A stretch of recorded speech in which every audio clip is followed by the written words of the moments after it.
Hello mga ka-LM! Ang ating special na recipe ngayon ay kare-kare na may kakaibang twist. Simulan natin sa pagpapakulo ng pork belly. Sa isang kasirola ay ilagay ang pork belly, sibuyas, bawang, peppercorn, dahon ng laurel, asin at tubig. Takpan at pakuluan hanggang fork tender ang karne. Hanguin at palamigin ito.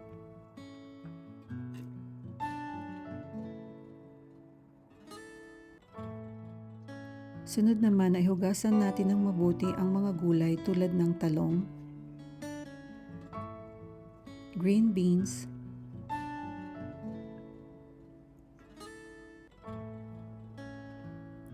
at pechay.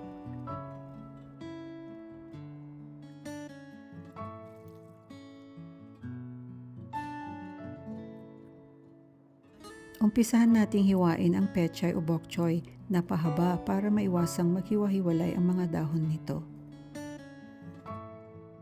Hatiin lang ang green beans sa dalawa. Ito naman ang pampalit ko sa sitaw. Hatiin naman ang talong ng 2 inches kahaba at bawat piraso ay na-slice gaya ng pechay. Unahing i-pan-fry ang mga talong para maiwasang mangitim ang mga ito. Isunod naman ang green beans. Sa pechay, hindi na kailangan magdagdag ng mantika at ang juice ng mga gulay ang tutulong sa pagluto ng mga to.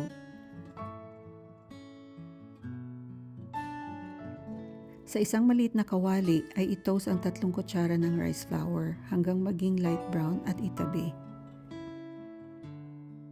I-sear naman ang pork belly sa lahat ng gilid nito para lumabas ang taba at magkaroon ng golden brown na kulay at itabi. Sa isa pang kawali, ibuhos ang taba mula sa pork belly at idagdag ang annatto seeds. Sa mahinang apoy, haluin hanggang matunaw ang kulay sa taba at alisin ang mga buto. Igisa naman dito ang tinadtad na sibuyas at bawang hanggang lumabas ang aroma. Idagdag ang peanut butter, haluin, at kapag natunaw na ito, idagdag naman ang roasted rice flour. Haluin ng mabuti at ibuhos ang pork stock mula sa pagpapakulo ng pork belly kanina. Haluin hanggang mag-blend at lumapot ang sauce at timplahan ng patis. Tikman at para maayos ang lasa at saka itabi. Hiwain ng maninipis ang pork belly.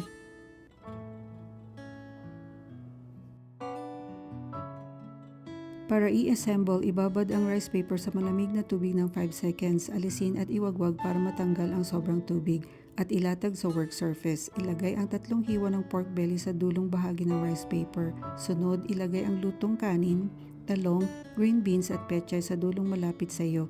I-fold ang dulo ng rice paper para matakpan ang laman. I-fold ang magkabilang gilid at dahang-dahang i-roll hanggang sa dulo ng rice paper. O hayan, sa halip na klasikong peanut stew, ang ating sauce ay hiwalay at ang gulay, pork belly at kanin ay binalot sa rice paper na parang Vietnamese summer roll. Isang masarap at madaling paraan ng pagkain ng kare-kare. Enjoy!